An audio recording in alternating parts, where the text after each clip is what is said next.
Dos por Dos! Walang takot sa paghimay sa masalimuot na isyu ng bayan.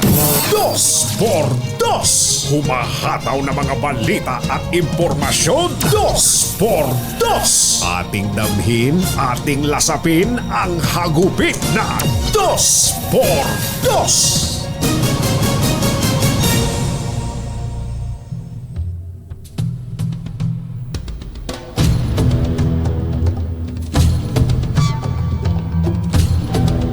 Nagpadala ang China ng pinakamalaking blockading force nito sa Scarborough Shoal o Bajo de Masinloc sa harap ng inaasahang pagdating doon ng civilian mission ng atin ito koalisyon. Ang civilian mission ay binubuo ng 2 barko at halos 100 bangka na determinadong tumuloy sa kabila ng pagpapadala ng China ng pinakamalaking blockade dito sa West Philippine Sea. Sa report ni retired U.S. Air Force Colonel Ray Powell, Director ng Sea Light, hindi bababa sa 4 na barko ng China Coast Guard at 26 na malalaking barkong pandagat ng Beijing ang haharang kapag ka daw po dumating ang civilian convoy galing sa Zambales. Nanawagan naman ng National Security Council sa China na payagan ang atin ito koalisyon na isagawa ang Peace and Solidarity Regatta sa Scarborough Shoal at huwag harangan ang posibleng ruta ng convoy. Isyu ng bayan. Isyu ng bayan. Dos por Dos! Dos! Maitim ang balak, magtago ka na. Dos por Dos! Si Jerry at si Anthony, narito na. Dos por Dos! Hahataw ng todo, urado ka. Dos por Dos! Ang katotohanan, dala nila. Dos por Dos! Walang sinasamba pali, maniwala ka. Dos por Dos! Hataw ng gusto, tol, umasa ka. Dos por Dos! Dos por Dos! Maganda morning. Magandang umaga, bayan! Bayan! Ito po si Anthony Taberna. Ito po si Jerry Baha. Muli pong sumasa inyo ang Dos por Dos. Ngayong araw na ito ng Friday! Yuhuu! Kumusta po kayo mga kababayan namin? Saan man kayo naroroon, lalo na yung nandito sa Pilipinas, na bagamat na marami tayong masasamang balita, meron din namang good news. Halimbawa ay ang rollback. Rollback. Ang rollback po sa presyo ng produktong petrol. Ngayong alas 6 yan, kumbatsero. Oo, epektibo na yan. Oo. So mahigit nasa 2 piso ang rollback sa gasolina at kulang-kulang piso sa diesel at kerosene. Kerosene pala. Yung diesel 50 centimos lang. 50 centimos lang. Pwede na yun. Walang problema. Huwag tayong tatanggi sa grasya. Sabi nga, grasya na po yan. Nung nakaraan naman nag-rollback din sa diesel di ba? Mas mataas. Ang nakita ko ngayon diesel kumbatsero, halimbawa sa Petron, nasa 56 pesos. Pero pagka nagpunta ka sa ibang mga gasoline station na hindi naman sa hindi naman sa EDSA. Ang EDSA mahal dyan Oo, mahal sa EDSA.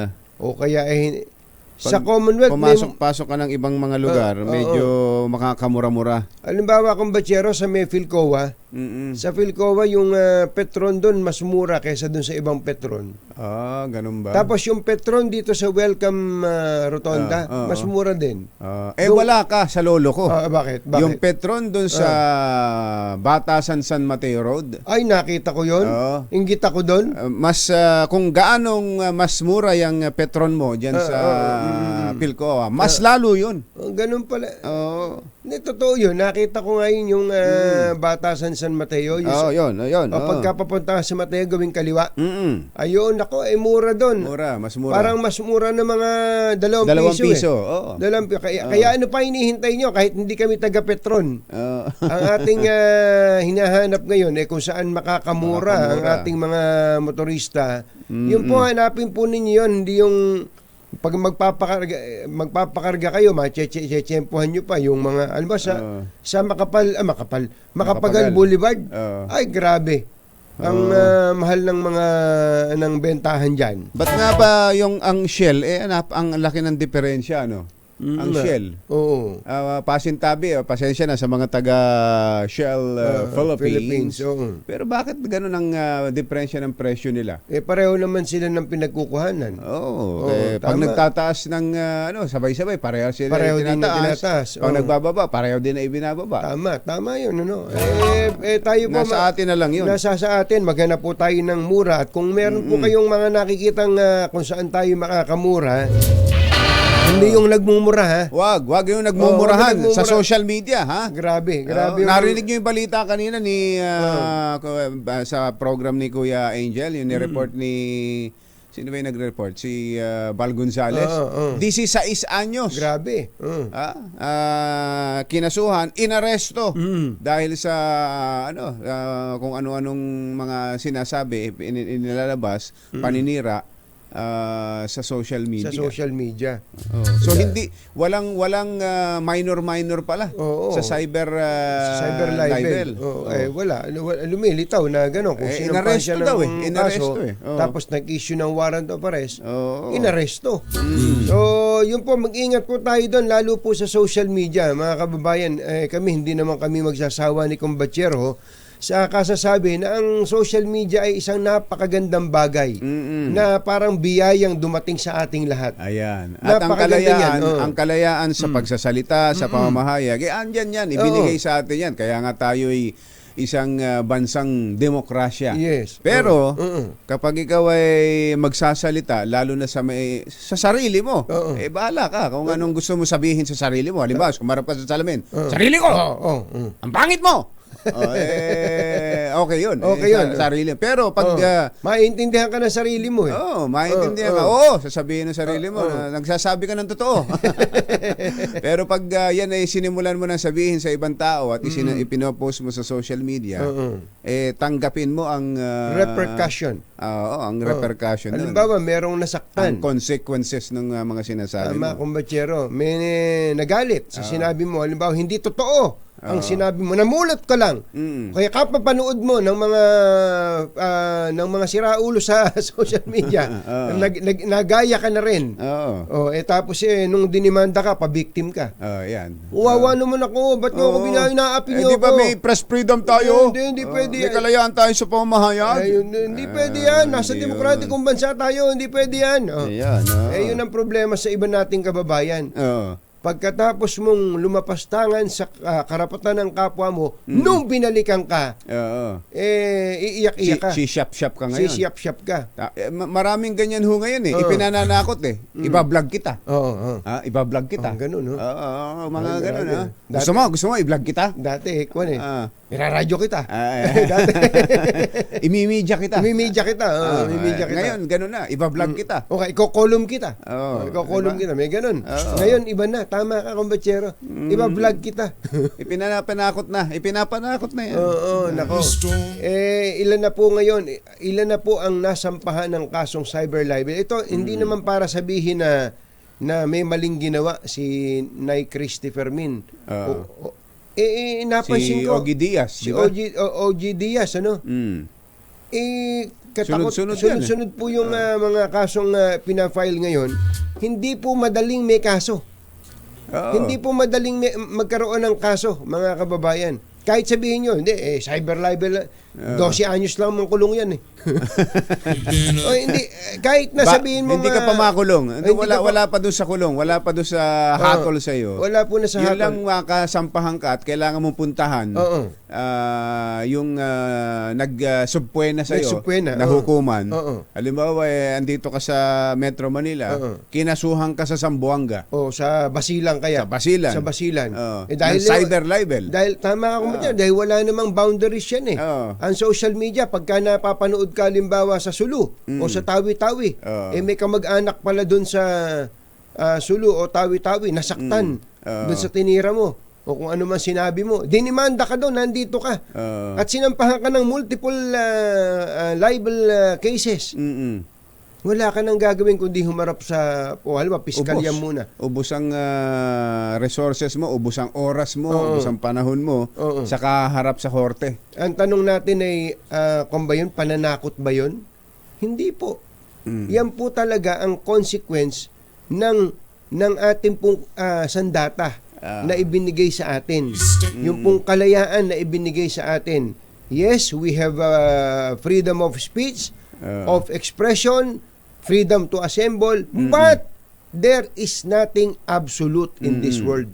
There is no such thing as absolute freedom. Hindi Pagka yung absolute ang freedom mo na ay yan. nakatapak na sa karapatan o kalayaan ng ibang tao, hindi mo na kalayaan yon, hindi mo na karapatan yon. Totoo yan. Pang-aabuso na yon. Abuso yun. At kahit sa mga nakaraang mga sinaunang panahon, kung nakakapanood kayo ng mga pelikulang may kinalaman sa digmaan, binabanggit doon na in the future, ang magiging armas na ay salita.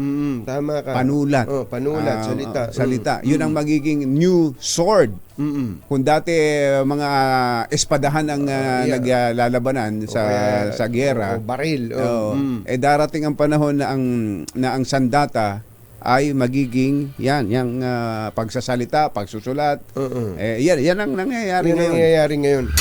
Pero ang kagandahan naman sa marami natin, mas marami pong mga kababayan natin na nang nabigyan ng ganitong klase ng ano ba tawag dito, kumbatsya? Regalo to gift to sa atin Ito pong technology na to, itong advent of social media na ito, nung dumating po ito sa buhay natin, nagkaroon tayo ng kalayaang makipag-communicate sa mga tao hindi na natin kailangan puntahan. Natatandaan niyo pa ba yung panahon na yung misis na ang mister niya ay nasa Saudi, magre-record? Yes. Sa cassette recorder, magre-record. At tsaka pag na-record na yung kanyang mensahe, ibabalot, ilalagay sa sobre at papadala sa abroad. Sa Saudi. Kung nasaan yung sa Saudi. Tapos sasagot si mister. Magre-record din sa cassette na gano'n. Papadala. Mahal, natanggap ko yung recording na pinadala mo. Lungkot ako. Ayan, Nangungulila ako. Talaga. Hindi ko akalain na darating sa buhay ko na akong mag-isa dito. Bawat salita na binibigkas mo ay bumabaon sa aking puso. Kung pwede lang hatakin ng mga panahon para muli tayo magkita. Maikli lang naman tong kontrata ko dito. 15 years lang. 15 years! Di ba? Isipin nyo, noon yun. Noon talagang pagka nakakita ka ng telegrama. Telegrama dahil maiklian lang sa telegrama At mahal Pag mas maraming letra, mahal yun Mahal, Siyempre, makatanggap ka lang ng telegrama mula sa mahal mo. Yun yung mas sinauna pa yung kinukwento mo ngayon, kumatsero, dahil telegram. telegrama. Di po Pero, tinan nyo, yun lang kasi tape recorder na yun, yung recorded voice na yun.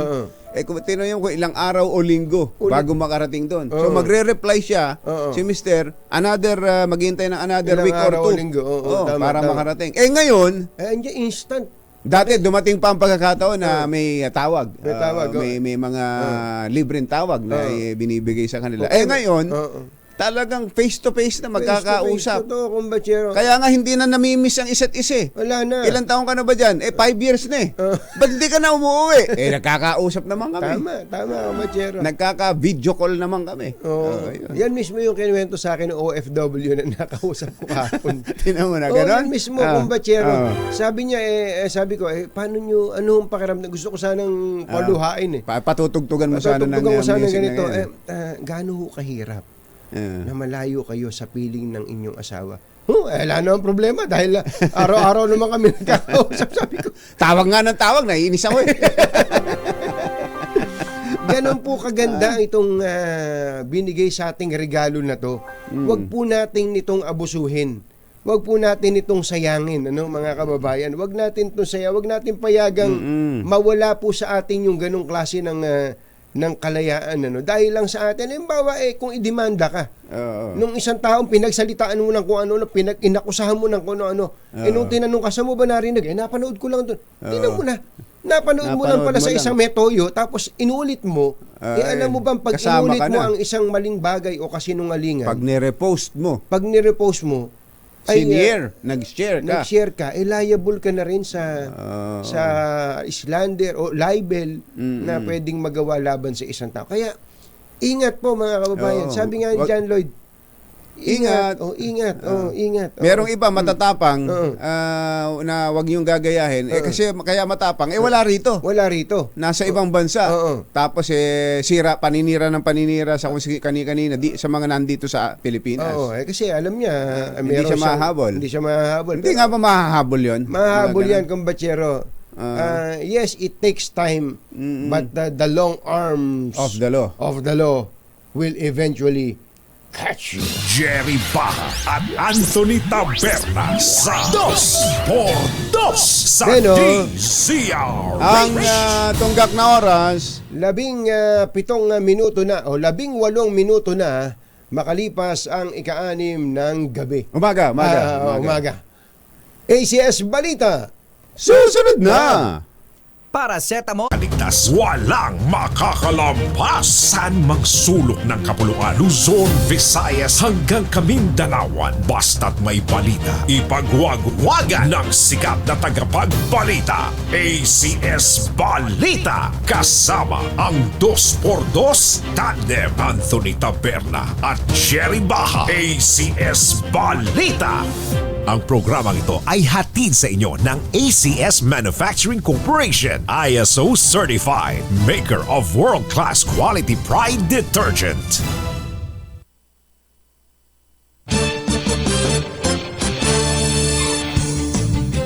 Araw po ngayon ng Martes, May 14, 2024. Sa ulo ng ating ACS Balita. 70 anyos na lolo sa Cagayan nakapagtapos ng senior high school. 2 pisong rollback sa gasolina, umarangkada na. Diesel at kerosene, meron ding tapyas presyo. Senator Jinggoy at dating PDEA agent Morales nagkasagutan sa Senado. Arrest warrant laban kay dating Executive Secretary Paquito Jojo Ochoa Jr. Yun. Ikinakasana ng Senado. Pag-ulan ng yelo naranasan sa Quezon City. At mga magsasaka ng mangga sa Isabela umaaray sa oversupply. Yan na. 3,000 pesos kada kilo o 3,000 kilo na itapon lang. Sayang. Magandang umaga, Luzon, Visayas at Mindanao. Good morning, Philippines. Hello, world. Kami po ang inyong mga tagapagbalita. Ito po si Jerry Baja. Ito po naman si Anthony Taberna. At ito ang ACS Balita. alas 6:27, hindi naging hadlang ang katandaan para hindi ituloy ng isang lolo ang kanyang pangarap na makapagtapos ng pag-aaral. Ayon po dito kay Lolo Hilario Habine, 70 anyos, tiyaga at dedikasyon sa pag-aaral ang kanyang puhunan. Tiyaga at dedikasyon. Hindi sipag at tiyaga. Hindi, nagamit na raw kasi ni Lolo Manny Villar yun eh. Tiyaga at dedikasyon sa pag-aaral. Ang kanyang puhunan at naging daan para makapagtapos ng senior high sa Apari, Cagayan sa ilalim ng ALS o Alternative Learning System.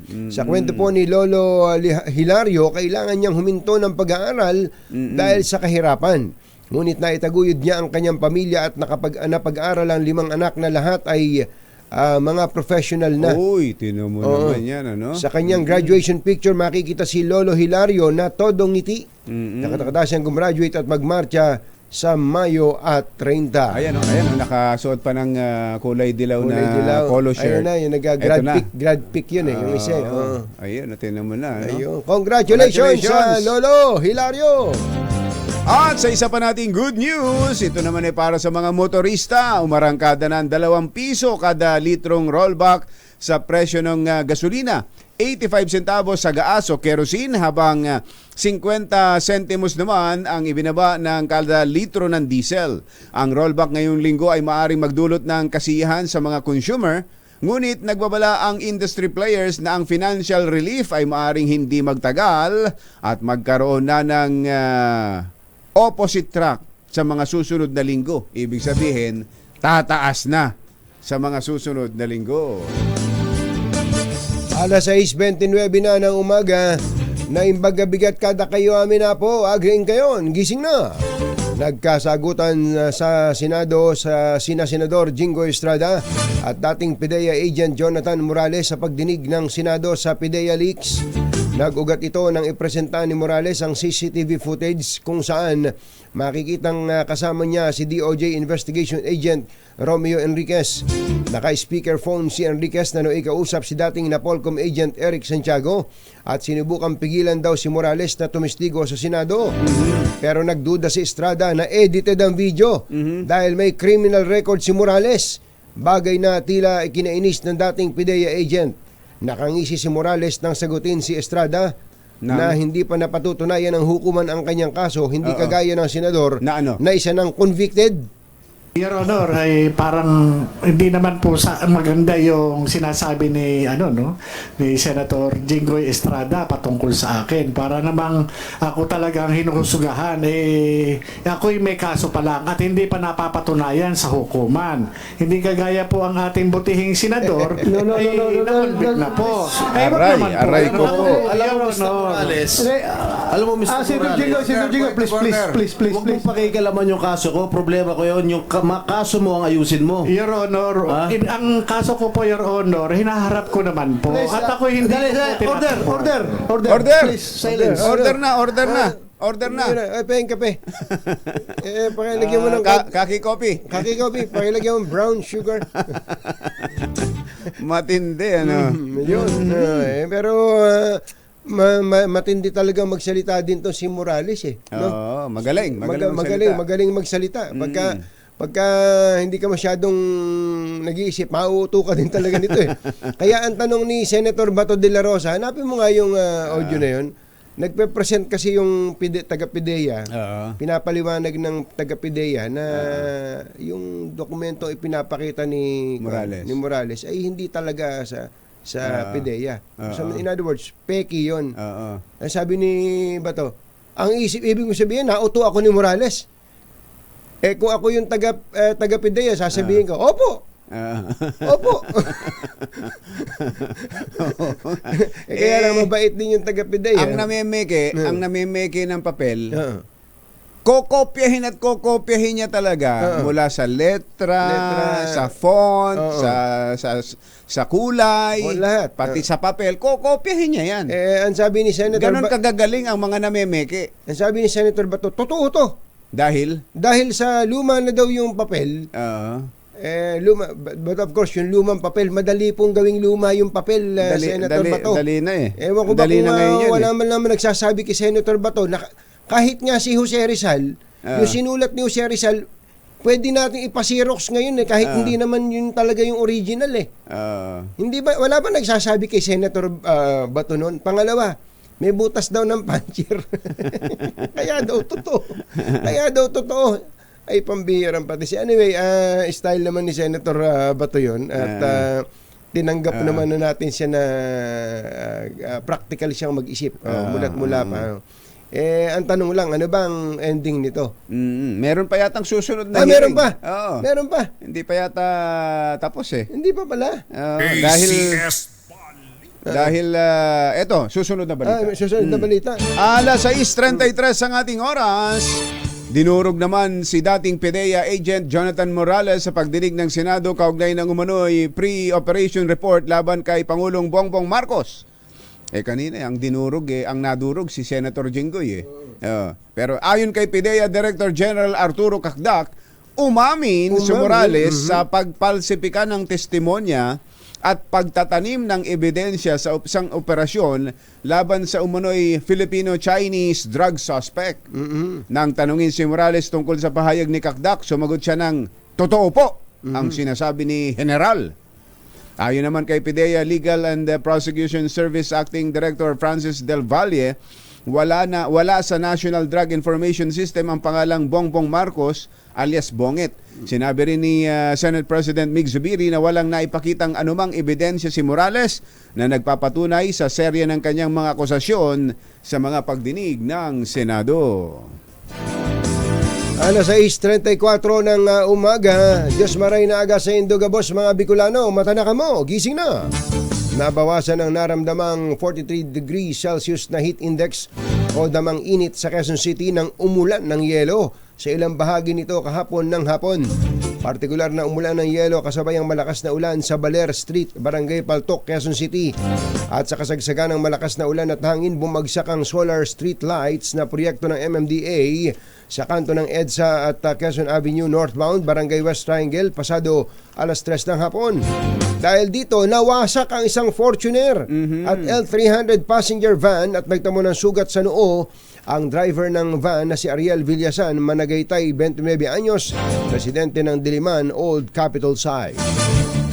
Ayun. Teka, mukhang nanakawan tayo, kumbatsero. Bakit? Ibang item na yung binabasa mo, wala pa yung, Yung arrest warrant. Kay Yung inire-ready raw ng Senado na arrest warrant kay dating Executive Secretary Giorgio Ochoa. Susunod! Ibinitin ko pa naman yun. Ibinitin ko pa naman. Ibinitin mo? Ibinitin ko. Sabi ko, babasahin natin babasahin ito. na, total naman nabitin na rin sila. Susunod! Ayan. Dito po, dating Executive Secretary Paquito Giorgio Ochoa Jr. Mukhang ipapa-aresto daw ng Senado. Nagbabanta ang Senado pagka daw hindi pa sumipot. Dahil yung una, hindi umattend dahil ano daw yung dahilan? May conflict sa schedule. Pangalawa, ngayon may COVID. Nagka-COVID. May COVID pa pala. Di ba? Meron pa pala nagkaka-COVID ngayon? Baka pwede rin naman papuntahin si former Executive Secretary Paquito Giorgio Ochoa Jr. Doon sa Senado kahit may COVID siya. Nagpadala raw ng liham pero hindi masyadong gusto ni Bato yun eh. Baka pwedeng Zoom na lang. Pwede rin. Ano? Pwede naman. Di ba ganun ang ginagawa dati nung pandemic? Kaya sa susunod daw, pag wala ka pa, former Sino yan? Executive Secretary Paquito Giorgio Ochoa Jr., humanda ka. Pagkakalagyan ka daw sa Senado. Yan at iba pa sa pagbabalik ng ACS Balita. At doon po sa mga naghihintay ng biyaya galing po sa ating malakas agent X44, ang ating malakas ay nasa Barangay San Jose, Mandaluyong City. Saan ba yun? Ito yung Barangay San Jose. Mandaluyong. Saan nga ba yun? Malapit ba sa loob yan? Magandang tanong yun. Malapit ba sa loob yan? Dito sa Barrio San Jose. Yan at iba pa sa pagbabalik ng ACS Balita. 6:37 ng umaga.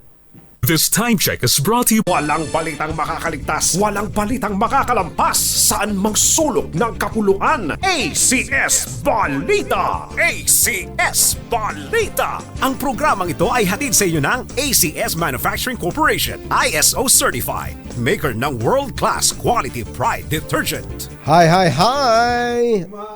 Maganda morning! Ano ba araw today, kumbachero? Today is Laundry Day, Friday. Yuhu! At pag Laundry Day, Friday, all you need is Pride washing machine detergent. May triple stain away formula kaya tanggal ang makapit, madikit, malupit na dumit pansya kaya easy ang labada.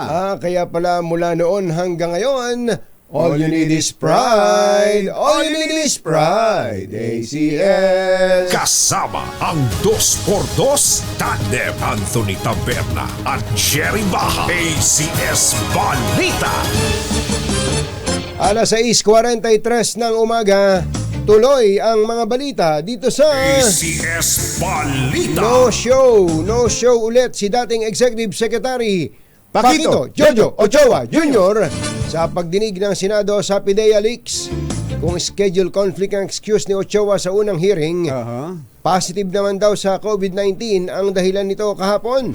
Nagpadala si Ochoa. May COVID test result. Oo, may sulat siya at medical certificate na nagsasabing nadali siya ng COVID. Nagbabala naman si Senador Bato de la Rosa na ipaaresto niya si dating Executive Secretary Pakito Jojo Ochoa Jr. kung iisnabi niya pa rin ang ikatlong pagdinig. Matatanda ang sinabi ni dating PIDEA agent na Jonathan Morales na pinigil ni Ochoa ang drug operation laban kay dating Pangulong dating Senador at ngayon Pangulong Bongbong Marcos at Maricel Soriano noong 2012. Anong oras na ba? Alas 6:44 ang ating oras. Eto sa mga taga Isabela, dahil daw po sa oversupply, bagsak presyo ngayon ang mangga na umaabot lang ng 20 pesos. Pinakamahal na yung pinakamataas na yung 20 pesos kada kilo dyan daw po sa Isabela. Ayon sa magsasakang si Fred Cayaban, umabot sa 3,000 kilo ng hinog na mangga na halos 100,000 piso ang halaga ang itinapon na lamang dahil hindi na maibenta dyan sa bayan ng San Mateo. Kwento ni Mang Fred na ibiyahe pa niya ang mga aning mangga sa Metro Manila, ngunit sa haba ng biyahe at nakulog sa loob ng van ay nahinog ito at hirap ng ibenta dahil sa dami ng supply. Ayon sa Department of Agriculture, nasa peak harvest season kasi ngayon ang mangga at hindi may tuturing na oversupply kaya ito natatapon kapag nahinog. Pinayuhan ni DA Assistant Secretary Arnel de Mesa ang mga magsasaka na para hindi masayang ang kanilang ani ay makipag-ugnayan lamang sila sa LGU o Regional Field Offices ng DA at mga piling kooperatiba at city agriculturist. Grabe talaga, ang daming mangga ngayon. Doon lang sa village namin, kumbachero, maraming puno ng mangga doon. Makikita mo sa kalsada, nagkakahulog lang. Mga Indian mango. Oo. Iba kasi yung kinalabaw yung kalabaw kung tawagin. Ngayon nga palang panahon na to, may kalabaw festival sa Zambales. Si Governor Ebdani nga nangungumbide. Kalabaw festival? Oo, yung manggang karera ng kalabaw? Hindi, mangga to. Manggang kalabaw. Kasi iba manggang kalabaw, pero ang tawag na iba, manggang kinalabaw. Oo, diyan iba po pa yung piko. Iba. Yung kinalabaw parang atin yun parang original natin yun yung ganong klase ng halaman. Kaya yung mga taga Zambales yan, magandang morning Governor Jun Ebdane at kay Kong Doming Mariano. Sarap.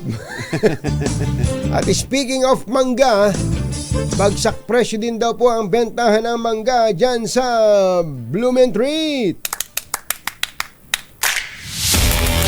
Doon si RH29 Boy Gonzales. Coming boy! Anthony, dito tayo sa Rivera Street at Cavite. Sa Blumentritt Market, talagang mura-mura ang benta ng mangga dito. Bagsak presyo, nasa 40 pesos na lamang ang isang kilo, yung hinog. Dati pag bumili ako rito, 100 megit, kayo nasa 40 pesos na lamang. Kaya mula kanina ay marami nang namimili dito sa Blumentis Market. Ang mga mangga ay galing ng Dami nga, ano? Ayun, no, tingnan mo, yung tumpok. Parang may mga- Ikaw ba, boy, marunong pumili ng matamis at na mangga? Ano bang ginagawa mo? Ha? Tinatanong ko na lang eh. Hindi ko na Matamis po ba yan? Oo! Ay, siyempre, sasabihin ng tindera. May technique dyan na, boy. Aamuyin mo. Ayun. Aamuyin mo. Alam mo ang malalaman mo kung ano yung amoy ng matamis na mangga. Amoy pa lang. Sa amoy pa lang. pero yung iba kasi dito kasi may mga suki na ako. Ding bumibili ako dati rito nung Yung bata-bata ka pa. bata pa ako. Nasa tanda may get, may 150 pa, 120. Yun yung hinog, yung magulang na yan. Yan, hilaw, pero magulang na. Ayan, no? May 60, may 60 pesos.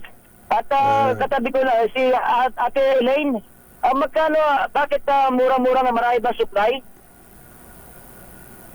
Oo, dahil maraming supply kasi patapos na po. Patapos na. Patapos na? Patapos na. Ang panahon ng mangga. Pero ang susunod pa buwan na Davao. Davao na uli yan ang nagpipreso ng 150, 130, 160, 180. Pag umabot ng 200 ang presyo ng mangga. Ano raw, boy? Ibig sabihin, papatapos na itong buwan na Mayo. Kaya po. Patapos na hanggang dun. Patapos na yung season ng mangga. Pinaka-season lang po, pinaka-may. Oo. Ito na presyong mabalik sa presyong mangga. Yun hanggang hanggang December, presyong 150, 180 na ganyan ang presyo. Kasi hindi na season eh. Matumal daw ba? Konti yung bumibili ng mangga? Dali na naraya, pag-ulit ba, Jerry? Matumal ho ba, ate? Konti lang namimili ng mangga ngayon? Medyo po, dahil sa gawa ng maraming nagtitinda, matumal din. Yun nga, ang dami, anong ginagawa nyo? Tulad niya, no, mga nakikita namin ngayon, hinug na yung mga mangga ninyo. Paano pag hindi nabili? Para gusto lang namin mapapaubos, binabagsak namin presyo, kahit sa mabulit. Yun hong mga hindi nabibili, ano ginagawa nyo?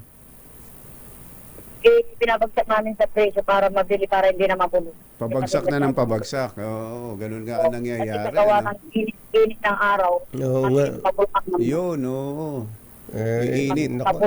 Ano ginagawa nyo pag hindi nabenta? Yung mga natitira. Pinapukasan mo yung pinipenta namin. Hindi, yung may bukas pa naman. paano katulad yan kung Overripe na. Overripe na eh. Pwede bukas ibenta. Ibenta namin ulit. Pero mababa na. Pababa na ng pababa. Sama ng 40 ba? Nako, pababa na ng pababa. Para lang maubos tayo sa mapulis. Pambalis po ito lahat, tsaka Pagkasinan. Pangasinan. Pangasinan. Ayos, okay. Pangasinan na Sambales, Jerry Anthony. At pagka medyo gusto mo pang shake, medyo mura yun eh. Nasa yung pahinog na hinog na. Yun ang ginagamit ng iba para Sa palamig. Sa malamig pang shake. Kaya itong buwan ng Mayo ay medyo mura ngayon. At ganun din naman ng June. Ayan, dyan na nagsisimula uli ng... Ikaw ba, boy, mahilig pa sa mangga hanggang ngayon? Mangga na hilaw, pagka bibili ako ng bagong Hilaw. ng tipo, tapos manggang hilaw, yan yung pagka sa bahay, pagka na gusto ng hinog, dito rin ako bumibili sa Rivera Street, sa Blumentritt, sa Santa Cruz, Maynila. Ayos. Okay. Now, nasa Pilipinas ni Shari Chito, si Doy Gonzales, tuloy-tuloy sa pagbabalita, tuloy-tuloy sa servisyo, sama-sama tayo, Pilipino. Thank you, boy. Hindi daw po dumalo sa pagdinig ng Kamara si Michael Yang, ang dating economic advisor ni Pangulong Rodrigo Duterte na nasasangkot o isinasangkot sa illegal drug activity sa bansa. Ayon kay Surigao del Norte Congressman Robert H. Barbers, chairman ng Committee on Drugs, posibleng nagtatago na sa mga otoridad si Yang at ang kanyang mga associate dahil hindi matunton ang kanilang kinaroroonan. Sa ibang balita, pinag-aaralan ng Department of Education ang pagdaraos ng klase sa araw ng Sabado upang makabawi sa pagbawas sa bilang ng mga araw ng pasukan kapag ibinalik na ang lumang school calendar sa darating na school year. Sa pagdinig ng House Committee on Basic Education and Culture, sinabi ni Laila Ariola, DepEd Director for Curriculum and Instructions ng Bureau of Learning Delivery, plano ng ahensya na simulan ang school year 2024-2025 sa July 29 at tapusin sa March 31 ng susunod na taon.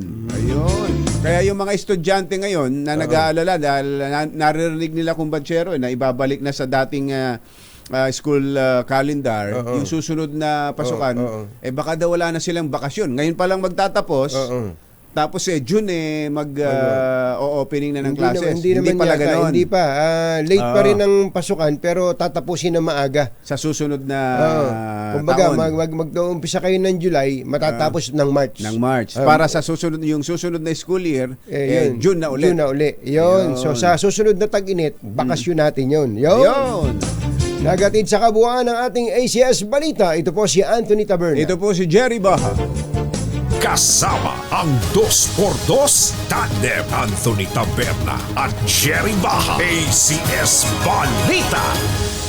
Balitang makatotohanan. Balitang maaasahan. ACS Balita. Ang programang ito ay hatid sa inyo ng ACS Manufacturing Corporation, ISO Certified, maker ng world-class quality Pride detergent. Yun! Magandang morning sa mga taga Barangay San Jose, Mandaluyong. Ang saya-saya nyo siguro ngayon dyan. Merong isang mama na namimigay ng kwarta dyan. Hindi Berger, Hindi Berger. Hindi Benz Berger. Hindi Benz. Kay Mayor yon, kay dating COMELEC chairman. Kumusta nga kayo si Mayor Ben Abalos? Ben Abalos. Mayor Abalos, wala ba tayong pa-Berger dyan? Ayan. Benz, buhay pa ba yung Benz Berger? Buhay pa, narinig ko pa Pa-orderin natin si DILG Secretary Benher Abalos. Secretary Abalos, baka naman sabi siguro para mag-amatong pinaparinggan natin Kumusta kaya dyan sa San Jose, Mandaluyong? Saan bang lugar yan, Sherwin? Sherwin, saan bang banda yung San Jose, Mandaluyong? Barangay San Jose. Dito yan sa may papunta ng saan pa papunta itong San Jose? Sa may Showball, diba? Anong kalye yan? Papuntang Kalentong. Papuntang Kalentong. Doon ang Kalentong. Ito, papunta saan to? Ito, papuntang Boni. Ito, papunta namang Kalentong. Sino chairman ng barangay dyan sa San Jose? Sino na ba chairman ngayon dito? Chairman? Si Chairwoman na Joanne Bataan. Ayun, dito yung litrato niya. Ayan.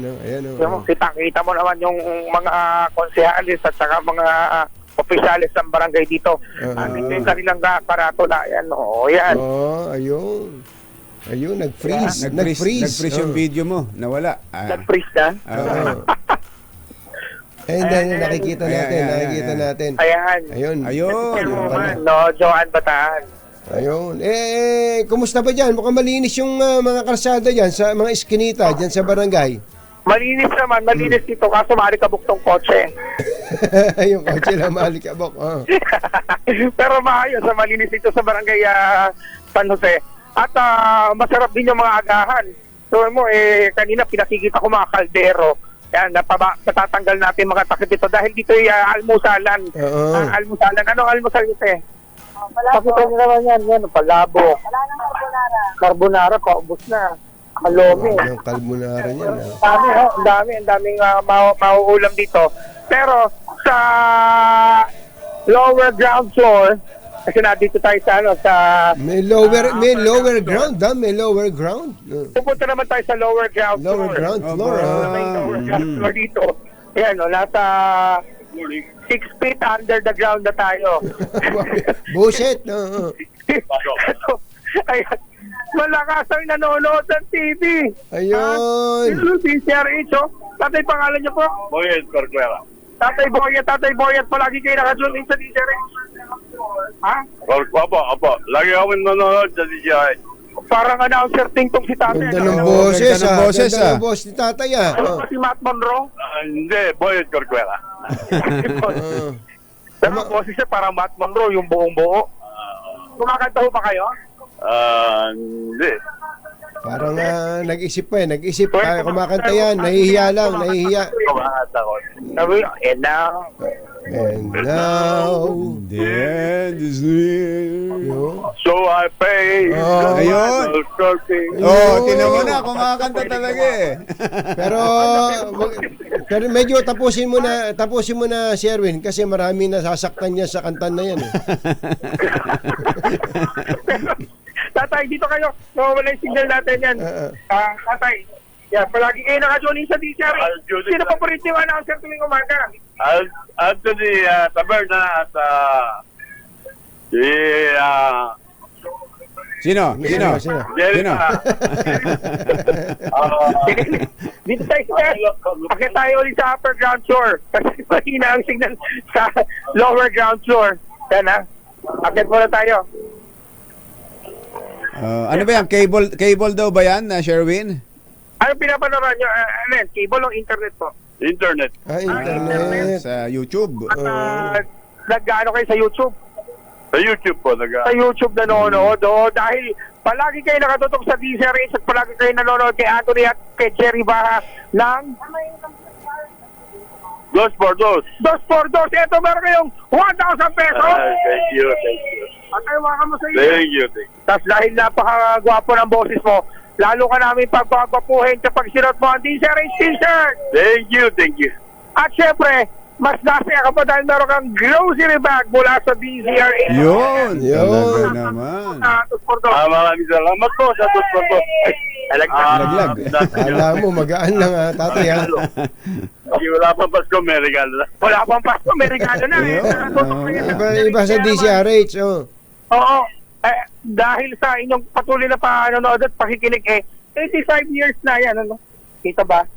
Naka 85 years na akong t-shirt ng DCRH. Kaya naman maraming salamat po sa inyo. At sa mga nais manalo ng 1,000 pesos, tumutok lang sa DCRH. Baka kayo ang susunod dating winner sa DCRH Mas Malakas. Promo Hours number 6. Sherwin Bata Alfaro, tuloy-tuloy sa pagbabalita, tuloy-tuloy sa serbisyo. Sama-sama tayo, Pilipino. Pag maitim ang balak, magtago ka na. Dos por dos. Si Jerry at si Anthony, narito na. Dos por dos. Hahataw ng todo, urado ka. Dos por dos. Ang katotohanan, dala nila. Dos por dos. Walang sinasamba pale, maniwala ka. Dos por dos. Hataw ng gusto, tol, umasa ka. Dos por dos. Number 1. Tayo magbalita, pangunahing balita. Meron binibida dito si Yuel, may video pala nung kay Bato. Yung sagot usapan nila nung taga-PIDEA. Okay. Kasi nga sa Senado ka. Ready na ba tayo dyan, Yuel? Sige nga, panoorin nga natin yung parte ng hearing na yan. Ay talagang nangyari o totoo. In this pre-operation report, makikita natin. If you're going to say na hindi totoo yung papel na yan, para na rin sinabi mo na ako'y nauto ni Morales. Kasi sinabi ko naman talaga, totoo. Makita mo na yung papel, discolored. Andyan yung papel na yan. Ang tanong lang kayo kung sino may hawak. Ha? Yun Your na. Honor, Ako'y naniniwala na may papel na ganyan talaga. Despite the fact na soft copy lang yan. Paano magkakaroon ng soft copy kung wala yung papel na yan? Recording in Diba? progress. Ay, recording na. Tama na yan. Tama na yan. Recording na. So, yun talaga ang paniniwala ni Senator Bato. Yun ang kanyang paninindigan. Na yun ay Totoo. Dahil sa luma na yung papel, may butas. Yung kulay ng papel ay parang discolored na kumbatsero. At ang kanyang paniniwala, kaya may soft copy dahil may original na hard copy. Ganun pala. At least meron tayong natutunan sa Senado ngayon.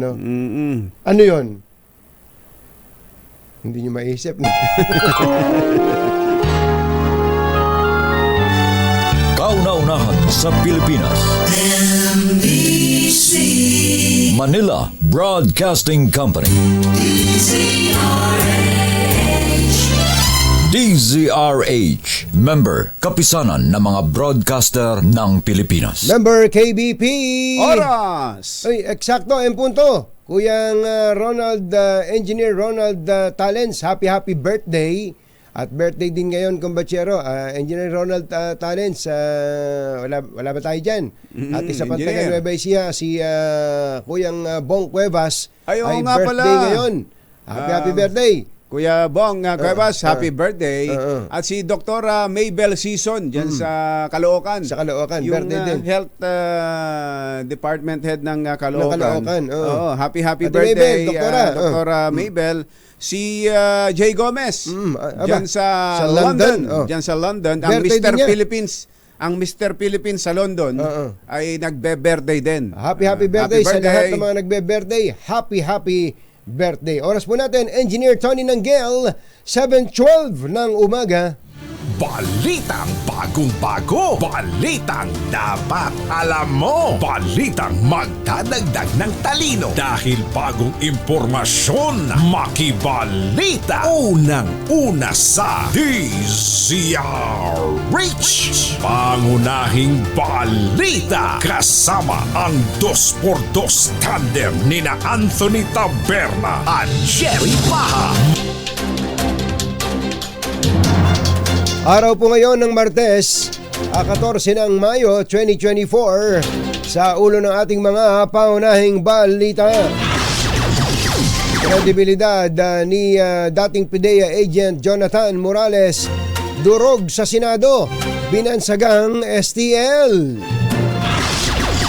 Pangulong Bongbong Marcos negatibo sa drug test ayon sa isang doktor sa St. Luke's BGC.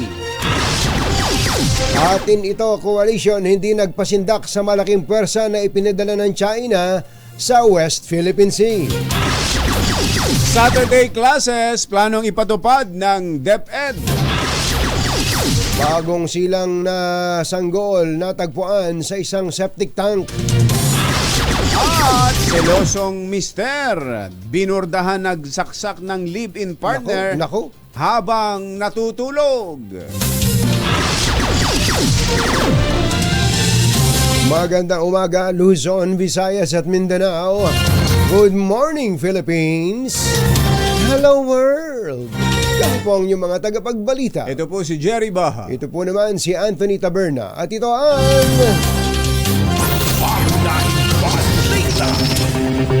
7:13 ng umaga. Sa detalye ng mga balita, isang sanggol ang natagpuang inabandona sa isang septic tank sa Tagburos, Puerto Princesa City. Bandang alas 5 ng umaga nang marinig ng ilang residente na may umiiyak na bata at nang hanapin ito ay natuklasan na may sanggol na babae na iniwan sa isang septic tank. Ayon sa mga residente, hindi pa napuputol ang pusod ng bata at nakita pa na may nagkalat na dugo malapit sa septic tank, kaya hinihinalang sa mismong lugar ng anak ang ina ng bata bago iniwan ang sanggol. Agad dinala sa ospital ang baby girl at nasa maayos na itong kalagayan. Matindi rin tong bata, survivor din to, no? Nagpapatuloy naman ang investigasyon para matukoy ang pagkakakilanlan ng ina ng bata. Diyan naman sa Albay, patay ang isang silosong mister matapos pagtatagain ng kanyang kinakasama habang natutulog. Ito po yung nangyari sa barangay San Francisco, Legazpi City. Kinilala ang biktima ni si alias Alvin, 56 anyos, at ang suspect na live-in partner nito ay si alias Teresa, 39 anyos. Batay sa ulat, dakong alauna ng madaling araw nang mag-away ang dalawa dahil sa pakikipag-chat ni Teresa sa ibang lalaki. Naku! Nagkainitan ng biktima at ang suspect at bigla na lamang sinuntok ni Alvin si Teresa sa mukha at pinagbanta ang papatayin sakaling mahuli na may lalaki. Nanahimik na lamang ang babae habang lumabas naman ang lalaki para matulog sa duyan. Nang matiyak na ito'y mahimbing nang natutulog, dito na kumuha ng kutsilyo ang babae at biglang inundayan ng sunod-sunod na saksak ang kanyang mister. Sumuko naman sa kalaunan sa mga otoridad ang suspect at ngayon ay nasa kustodiya na ng pulisya. Alas 7:16 ng umaga, tinurog sa Senado ang kredibilidad ng dating PIDEA agent Jonathan Morales sa pagpapatuloy ng investigasyon ng PIDEA leaks ng Senate Committee on Public Order and Dangerous Drugs. Sa ikatlong pagdinig kahapon, humarap si dating PIDEA Director General Arturo Cacdac at ibininyag nito na inamin ni Morales na nag-imbento ito ng testimonya Ayun. at tinaniman ng ebidensya Ayun. ang mga Filipino-Chinese drug suspect sa isa nilang operasyon. Hindi naman ito kinontra ni Morales at tuluyang sinira ang kanyang kredibilidad ng aminin na tinaniman nga niya ng ebidensya ang mga naarestong Filipino-Chinese drug suspects na nagresulta sa kanyang pagkatanggal sa serbisyo. Samantala, umarap din ang surprise witness na sinasabi ni Senador Jinggoy Estrada, si dating PIDEA Chief Dionisio Santiago, at kinumpirma nito ang sinabi ni Cacdac na sinungaling si Morales. Sa katunayan, sinabi ni Santiago na binansagan nila si Morales na STL. STL? STL. Ano raw yung STL? O storytelling liar. Nakaisip pa kayo ng pangalan. STL pa, ha? Oo. Samantala, Yeah. iginit ng mga drug examiner ng St. Luke's Medical Center Global City na negatibo sa cocaine test si Pangulong Bongbong Marcos noong November 2021. Lumutang sa pagdinig ng Senate Committee on Public Order and Dangerous Drugs si drug analyst Jeresa Reyes na siyang lumagda sa drug test report ni Marcos. Nagpaliwanag naman ni testing laboratory head Dr. Cecilia Lim kung bakit lumabas agad ng resulta matapos lang ang 2 minuto at 54 na segundo. Kaya kaya umano ng drug testing kit na maglabas ng resulta maski matapos lang ng 40 hanggang 50 seconds. Nagtanong naman si Senator Bato de la Rosa kung bakit sa cocaine lang nagpa-test si Marcos at hindi sa iba pang illegal na droga gaya ng shabu. Sagot naman ni Lim, ginagawa nila ang drug test batay lamang sa request ng pasyente, bagay na pinalaga naman ni Senator Bato. Walk-in lang ako. Pupunta ako doon sa iyo. I want a drug test. Anong gagamitin ninyo? Kung ano pong hihingin nyo. Oh, may ganun ba na hingin? Kasi lahat ng tao dito sa Pilipinas magpa-drug test. Hindi ba nagtatanong na i-test nyo ako sa cocaine? I-test niyo ako sa Cebu? I-test niyo ako sa marijuana? Wala. Pupunta ako sa inyo, magpa-drug test para pag mag-negative, dalhin ko yung dokumento, nag-apply ako ng trabaho. Ganun pala yun, ano. Pero di ba ang ibinibintang nga kay cocaine kasi. BBM ay cocaine? Cocaine. Nung pamang kampanya, nagsalita si Pangulong Duterte na cocaine. Cocaine yung binabanggit Kaya niya. yung cocaine yung pinatest. Pero ako actually ako doon kumbatsera. Bagong balita rin sa akin yun. Na pagka pala nag-drug test, iba-iba pa palang kanyan, pre-agent ba tawag o reagent ba tawag doon? At least may natutunan ka. May natutunan. Yun, sa Senate hearing. Pero hindi kay Senator Bato. Doon sa doktor. Sa doktor, oo. Ganun pala yun. Ayun, ang isang tagpo sa pagdinig ng Senado. Alas 7:19 ng umaga, pinag-aaralan ng Department of Education na magsagawa ng make-up classes sa mga piling araw ng Sabado.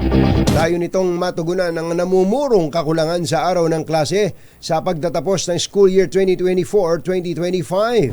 Sa pagdinig ng Kamara, sinabi ni DepEd Director Leila Ariola na 163 days lang ang meron sa nasabing academic year na magsisimula sa July 29 hanggang March 31 ng susunod na taon.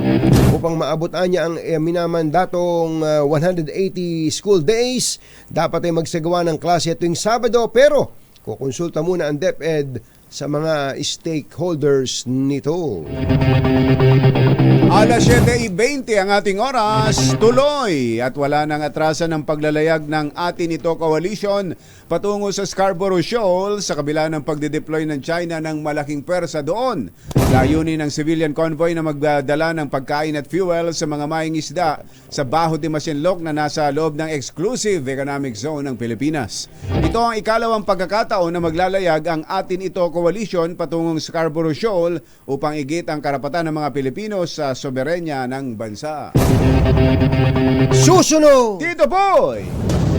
Mga minimum wage earners, may ayuda rin kayo. Ito yung matagal na nating inirereklamo na bakit ba yung mga nagsisikap walang tulong na nakukuha sa pamahalaan. Yung mga hindi gaanong nagsisikap meron. Nirereklamo yan ng mga nagtatrabaho. Oo nga naman. Kayod sila, pero kapos din kami. Kapos din naman sila. Sabi ng gobyerno, hindi, tumabi ka, ako na. Ayan. Ang COMELEC umaksyon na dito sa mayor dyan sa Tarlac na pinagsususpetsahang espiya. Aba. O sleeper dito sa Pilipinas. Yan. At iba pa sa pagbabalik ng Pangunahing balita. oras po natin na Mayor Alice Guo Kityam Dihun 7:22 ng umaga. Naalala niyo pa po ba yung naging controversial na singit? Tawag nila dito singit Singit. Yung insertion. Ito po ay yung magandang insertion. Magandang insertion na napalundag nga ang mga minimum wage earners natin dahil sila po makikinabang dito. Hindi po ito 4-piece Hindi po ito 4-piece, hindi po ito IX yung nakikita po natin. Hindi po, iba po ito. Ito pong AKAP. Ito ba yung AKAP? Ito yung AKAP Combachero na naging controversial pa nga dahil nainis si Senator Amy Marcos dito Ba't di ko alam yan? Ba't napunta dito yan? Ayan. Tapos nung nagpipirmahan nung BICAM report. Nakita. May pirma siya. Sabi niya, hindi, kwan lang yun e-signature lang yun ayan. Anyway, dahil naging batas na po ito, napirmahan na rin po ng Pangulong Bongbong Marcos ang ating General Appropriations Act of 2024. Nandoon po ang pera. Ito po ay nagkakahalaga ng 26.7 billion. Uy, ang laki pala, no? Ayuda sa Kapos ang Kita Program o AKAP. Ayuda sa Kapos ang Kita. Ayuda sa Kapos ang Kita Program. Kausapin po natin ang magpapatupad ng programang ito. Nasa linya natin si DSWD Secretary Rex Gatchalian. Secretary Rex, magandang morning! Magandang umaga, Jerry. Magandang umaga, Katunying. Magandang umaga sa lahat ng nanonood at nakikinig sa inyong programa. Again, maraming salamat for having me. Opo, kami po ay excited dito dahil tinutukan at naging controversial pa nga ito. Hindi namin namalayan na kagawa na pala ng implementing rules and regulations IRR. Kailan po ito nagawa, Sec? Yes. Right before Holy Week, pinublish na natin siya sa general circulation.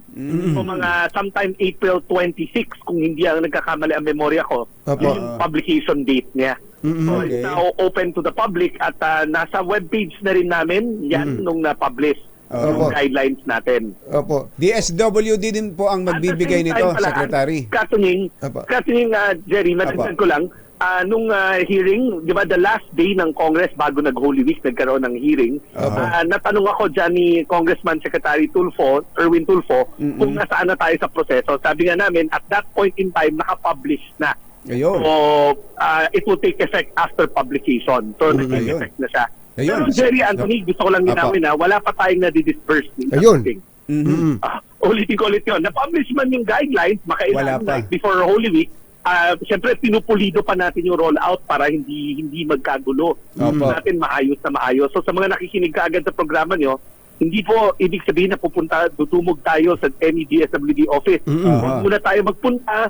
wala hong pangamba na kailangan agad-agad ngayon gawin dahil pinupulido pa namin yung rollout nitong programa na to. Ayaw kasi natin yung mangyari na may misinformation at biglang dumubog sa Yun na nga, namin. yun ang iniiwasan natin. Pero Secretary, paano ho bang rollout nito at paano ang isang minimum wage earner ay makaka-avail ito at anong proseso? Sige, so mas maganda muna kung sino. Apo. Diba? Ulilingawin namin, ang pwede lang mag-avail nito ay ang mga minimum wage earners pababa. Yung may kinikita ka pero hindi ka lumalagpas sa minimum wage. Okay. Yun ang ceiling niya. Yun ang pinaka-ceiling na to, yung pinakamataas na level ay minimum wage earners. Pag lumagpas ka ng minimum wage, hindi ka na magka-qualify. Hindi rin pwede dito yung no income. Halimbawa, yung mga 4Ps natin explicitly dahil meron namang programa para sa kanila, hindi na sila pwedeng kasali dito. Ito ay binibigay natin para sa mga minimum wage earners at mabababa ang kinikita. Minimum wage earners pababa. Okay. Now, ano ang mga requirements kung magpa-file tayo? Patunay ng inyong income. Siyempre, basic yung ID. Sana may Philippine yung national ID ka na. Or any government-issued ID. Pero ang pangalawa, hihingi tayo ng patunay ng inyong kinikita. Una, pwede ang Certificate of Employment galing sa inyong HR na nakalathala rin yung inyong kinikita. Pwede rin ang ITR mo, ang income tax return mo. Pwede rin ang payslip mo na galing sa inyong kumpanya. Or kung meron ka pang ibang patunay, kasi meron tayo yung informal sila, wala silang HR, sila mismo self-employed, pero mababa rin ang kinikita nila.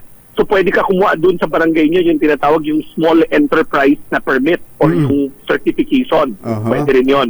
Bale, in short, ang hinahanap natin dito ay kahit na anong opisyal na patunay ng inyong kinikita. O patotoo ng inyong kinikita. So ngayon, paano? Ang next paano? Antabayanan nyo, magpo-post kami sa aming webpage ng mga payout schedule or kung saan kayo pwede mag-file ng claim. Hindi ito ibig sabihin na ngayon dahil sa interview na to, biglang magpupuntahan ka agad. Wag muna. Secretary, isang araw, kahapon namin pinag-uusapan to, may mga nagme-message na nga sa amin. Ang tanong kailan nyo daw ba ito uumpisang i-roll out? Siguro within the month, Katunying, pinupulito lang namin, masigurado namin na maayos ang pagkaka-roll out nito. Pero dahil nga na-publish ng guidelines, this month rin, maa-anunsyo na yung mga rollout venues natin. Venues, ibig sabihin marami yan sa buong bansa sa ating mga webpage. Magkano po ba ang matatanggap ng isang... Iba-iba yan, Jerry. Depende, di ba? Kasi ang kakap, yung menu niya ay para sa mga services na inflationary. So, halimbawa, medical services. Depende rin sa social worker natin kung ano yung i-assess na pangangailangan mo. Burial assistance. Yung mga ganyang klaseng services na maaring ang isang minimum wage earner tamaan na hindi inaasang pagkakataon, tapos yung sweldo niya kulang. Alam mo, nagkaroon ng sakit sa pamilya. Alam natin, mataas ngayon ang presyo ng medical services. Hindi niya kaya ng existing niyang sweldo, kaya bibigyan ka ng gobyerno ng tulong. Ano pa po ang nabanggit yung medical? Meron pang funeral o burial assistance? Burial assistance. Opo. Ano pa po? Meron pa, doon yung nakalagay kasi doon other services na inflationary in nature. Rice assistance. May rice assistance ba kayo dyan? Meron din. Tama. Katunying, meron din pala noon. Ang gagawin naman natin doon ay makipag-partner tayo sa mga local government units na kung saan ang isa-subsidize ng local government units, magtutulungan ng pamahalang nasyonal sa pamamagitan ng AKAP at ang local government units para yung presyo ng bigas na maibibigay sa tao ay yung murang bigas. Gaano kadalas po ito makaka-avail ng rice assistance ang isa pong minimum wage? Kung papakinggan natin yung 26.7 billion, malaki. Pero sa dami nating minimum wage earners o yung mabababa ang kita, kung i-divide mo yan, hindi yan sasapat. So ang iniisip lang talaga natin, sana one time muna. Para mas marami tayong mapagbigyan. Ito pala, nakita ko na ang rice assistance, no more than half of the cost of 25 kilograms of rice. Ayun. Yes, so at prevailing cost. Oo. Tapos meron pala kayong, ito pala yung hinahanap ko kasi cash Ito pala yung cash. May cash. Magkano yung cash? Iba-iba yan, Katunying. Depende yan. Ito. Nakita ko na. Minimum 2,000, maximum 10,000. Depende Yes, sa needs. Depende sa need. Hindi Depende. pwedeng one fixed rate. Depende. Dadaan pa rin yan sa proseso kung saan pag-file mo, yung social worker, i-assess ka rin. I-assess. Kasi yan ang expertise ng mga social worker natin Oo. So bukod ho pala doon sa requirements ng halimbawa doon sa ITR or payslip. Or lang yun, magdala ka rin ng kung merong namatay sa pamilya, katibayan na para sa burial. Na yung contract of burial ng serbisyo, pagka medical naman yung promissory note mo sa hospital o yung bill mo, diba? Pero depende na yun sa iyong i-avail na type of service. Importante po dito ay malaman yung schedule para hindi kayo dagsain, Secretary. Yes, tama. Katunin, Jerry, sa madaling ulit yung pagkakataon, sa madaling panahon, ipopost natin sa ating mga webpage, sa ating social media account, yung mga schedule kung saan kayo pwede mag-file ng claim. So, antabayanan nyo lang yan. This month rin yan mangyayari. At ito po ay nationwide, hindi lang Metro Manila. Nationwide. Nationwide. Yes, definitely nationwide kasi alam naman natin ang mga minimum wage earners natin nationwide yan. So, ang gagamitin natin na minimum wage rate ay yung prevailing doon sa region. Ito po ba'y cash na as in cash o dadaan sa may ATM na rin ba itong mga... cash. Sa ngayon, cash yan. Kasi wala tayong, hindi pa natin alam sino ang magpa-file ng mga claim, no? Pero, Kating Jerry, part ng automation na drive namin, nakipag-ugnayan na kami ngayon sa DBP at sa Land Bank, yung later on, yung mga recurring, kasi meron tayo yung sa AX, meron tayong mga claimants na after 3 months, dahil chronic yung sakit, bumabalik after 3 months. Yes. Pag nakita na namin yung trend, we will now decide to open basic deposit accounts for them or e-wallet para doon na lang natin ilalagay. Para hindi na pila ng pila dyan, pero kasi itong AX, wala pa tayong database kung sino yung na mag-a-avail at nag-a-avail. Ay, maganda. Matutuwa ang mga kababayan natin. Minimum wage earners. Feeling kasi nila kung sila kinikita at mababang kinikita. Nagtatrabaho sa madaling salita, may trabaho pero kulang. kapos. Kaya ang pangalan biglang may nangyari sa kanila na hindi naasahan, kamatayan, sakit, diba, sa pamilya, or bigla na lang siguro natanggal muna pansamantala sa trabaho, hindi natin masabi. So ito yung tulong ng gobyerno para maitawid kayo doon sa mga panahon ng pangangailangan. Sa tingin nyo, Secretary, magtutuloy-tuloy na yan, na tulad din ng tuloy-tuloy na tulong doon sa mga hindi nagtatrabaho pero may natatanggap na tulong. May nagseselos Naniniwala ako ang ganitong klase mga programa ay napakaganda. Sinabi ko na to before, no? Naniniwala ako na very timely o angkop na bigyan naman natin ng programa na nakatuon doon sa mga kumikita dahil yan mga yan, itong mga minimum wage earners natin, nagko-contribute sila sa kabayan ng bayan. May mga fees silang binabayaran. Pero minsan, nasaramdaman nila na kumbaga na-exclude sila sa programa dahil ang pinagtutuunan natin yung walang kinikita, yung mahihirap talaga. Pero kung tutuusin, naghihirap rin sila Dahil may mga factors katulad ng inflation. So, ako nananalangin ako na sana magtuloy-tuloy itong programa dahil very timely to para lahat inklusibo kasama sa programa. Ito, one time muna, no? One time muna, pero baka sakaling maulit, depende sa availability ng funds. Okay, last na lang, Secretary, pasensya na tatanungin ko to. Yes. Kayo ba nagkaayos na ni Senator Bongo tungkol dun sa napanood ko sa Senate hearing na nagtatampo daw sa inyo si Senator Bongo at hindi bawal daw siyang maging present sa IX distribution? Well, kami, Katining, pagtapos ng meeting ng hearing ngayon, nagkaroon kami ng meeting ni Senator Bongo at pinaliwanag namin sa kanya yung circumstances. Siguro nagkaroon lang ng miscommunication, pero kami lagi namin sinasabi sa aming mga regional directors na pahalagaan ng mga partners natin. Ang mga public officials natin are partners that help us in implementing our program. Ang mga halal ng taong bayan, mga community leaders yan. So sabi ko nga sa kanya, let me make sure na ma-investigahan natin na mabuti ang pangyayari para masigurado natin na hindi na babaliwala ang mga partners natin katulad ng mga senador, mga public officials natin. So, just for the record, marami po nakikinig sa atin, hindi po bawal ang mga mambabata, senador o congressman na sila po ando doon na namimigay ng IX na parang kanila yung pera. Actually, Katining, yun ang bawal. Hindi pwede sila namimigay. Meron lang talaga pagkakataon na mga humihiram kami ng venue, let's say, ng isang local official. Dahil wala kaming venue. Sumandal tayo, kasi kukunti din naman ang aming tao, no? Halimbawa, meron kaming pinuntahan na locality, humiram kami ng court ng local government unit. Pinahihiram rin nila kami ng tao. Minsan sumisilip ang local official para siguraduhin lang na maayos at maayos ang crowd at walang gulo. Pero hindi pwede yung namimigay, yung inaabot. Hindi talaga pwede sa protocol namin yon dahil yung pera, hawak yun ng aming special disbursing officers. Hindi dapat umaalis sa kamay niya yun dahil siya ang accountable doon. At siyempre, iwasan rin natin yung perception niya na tulad ng sinabi mo na akalain ng tao sa kanila galing ang pera. Ang sinasabi ko kanina na partners, hindi namin maiiwasan na sumandal tayo sa logistics ng mga local government officials o mga partners natin. Alam mo, hihiram kami ng venue or ng manpower. Talagang minsan, ako, nag-himera ako, Kathleen. Siyempre, pag may malaking ganyang convergence, nag-worry ako lagi na, baka magkaroon ng gulo, stampede o ano. So talagang minsan pumupunta doon yung local official, nananawagan lang na, mga kasama, sunod tayo sa alay tuntunin, upo tayo, or minsan nandun lang sa gilid yung ating mga local official. Okay.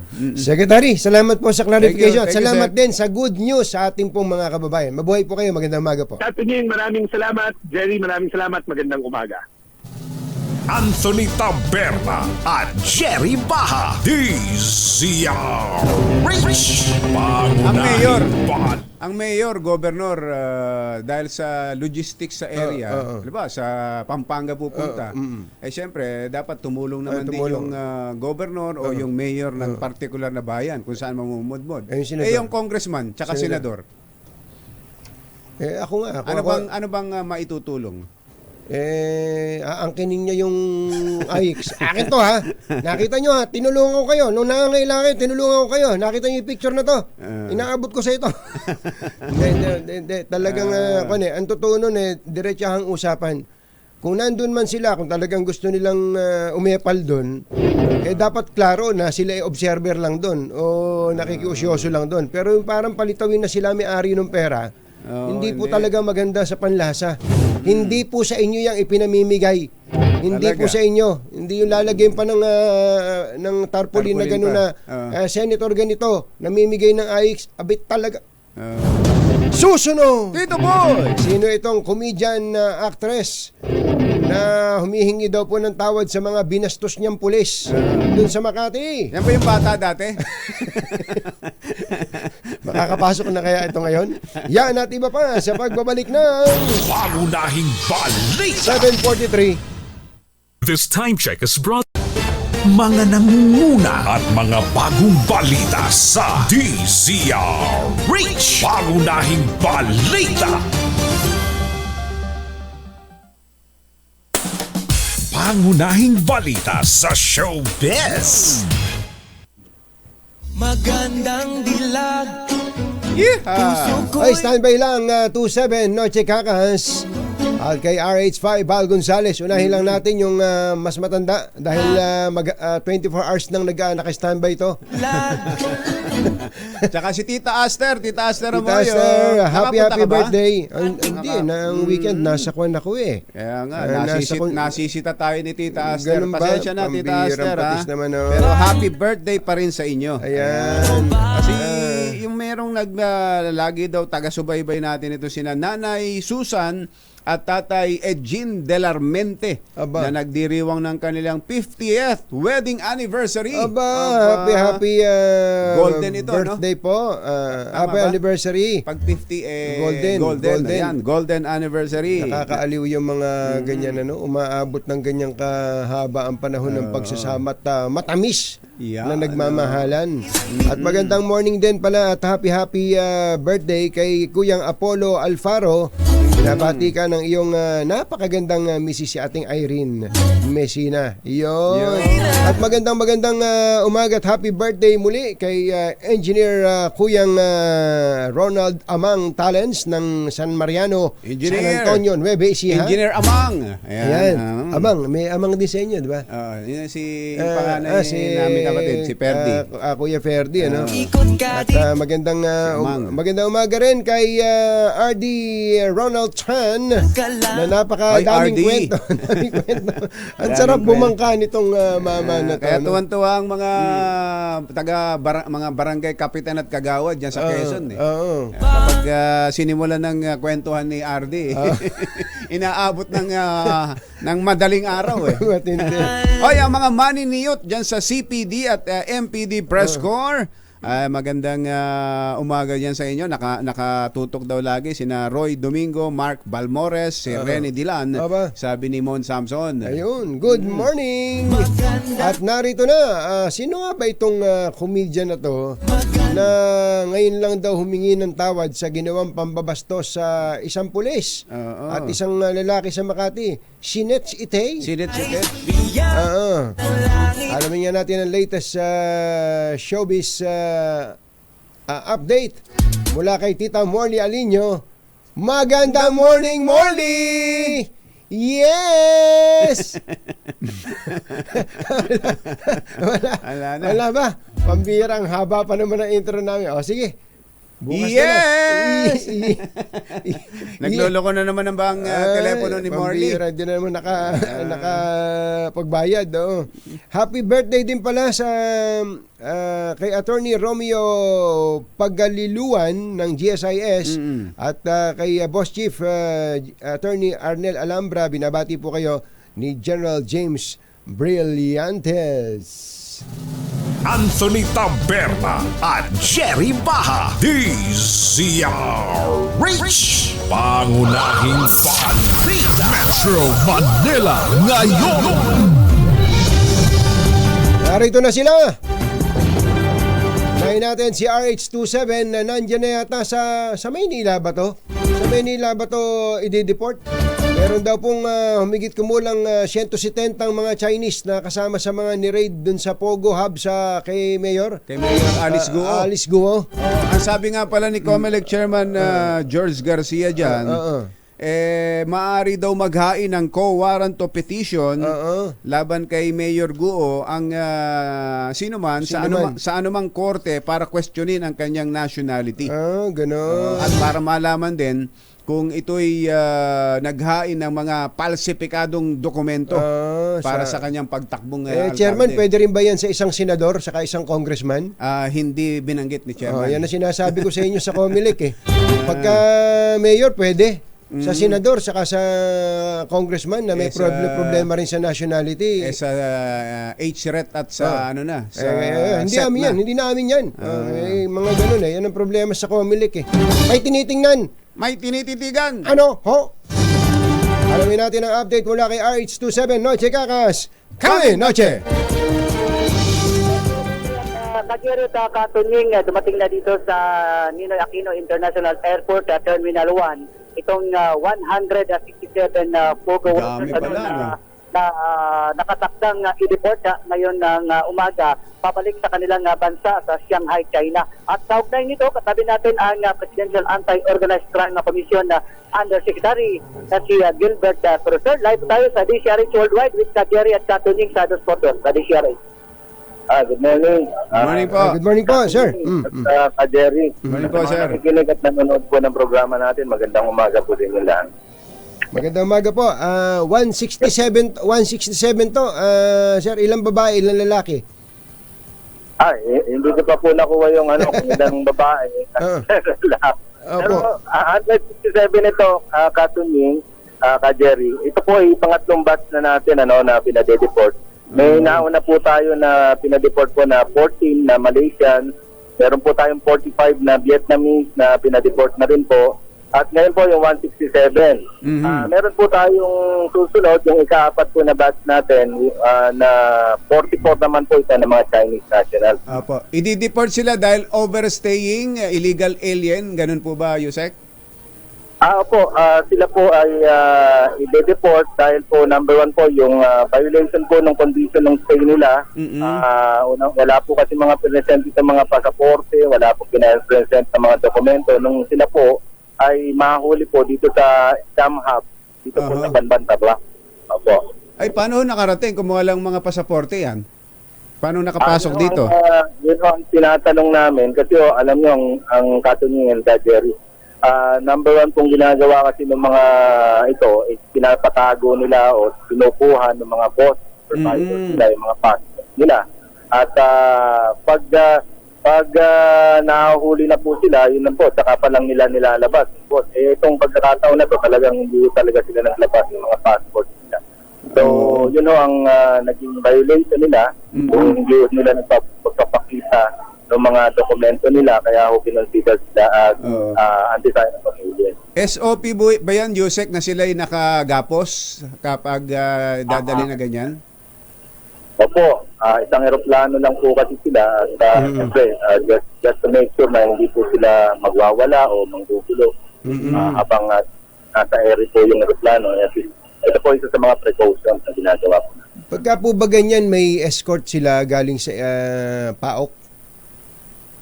Meron po, bukod po sa PAOK, ang Philippine National Police po ay nagbigay din po ng kasamahan namin, makakatulong sa pag-secure ng kanila pong biyahe papunta po sa bansang kanilang pupuntahan. Oo, hanggang sa mai-endorse po doon sa local authorities doon. Apo sir, actually yung pagbiyahe pa lang po nila papunta sa eroplano, sir, nandito na po yung representative po ng Chinese. Saan sila diretso? Beijing ho ba o Shanghai? Shanghai po. Shanghai. Opo, okay. Yusek, thank you. Yusek, maraming salamat. Thank you rin po, Ka Jerry. At kumusta pala kay Congresswoman, ha?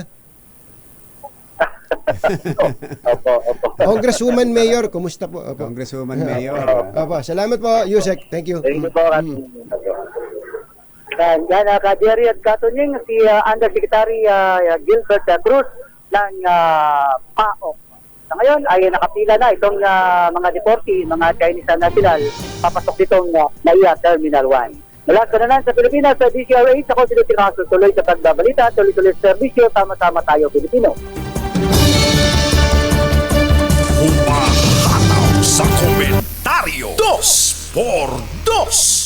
6 o 4 minutes bago ang alas 8.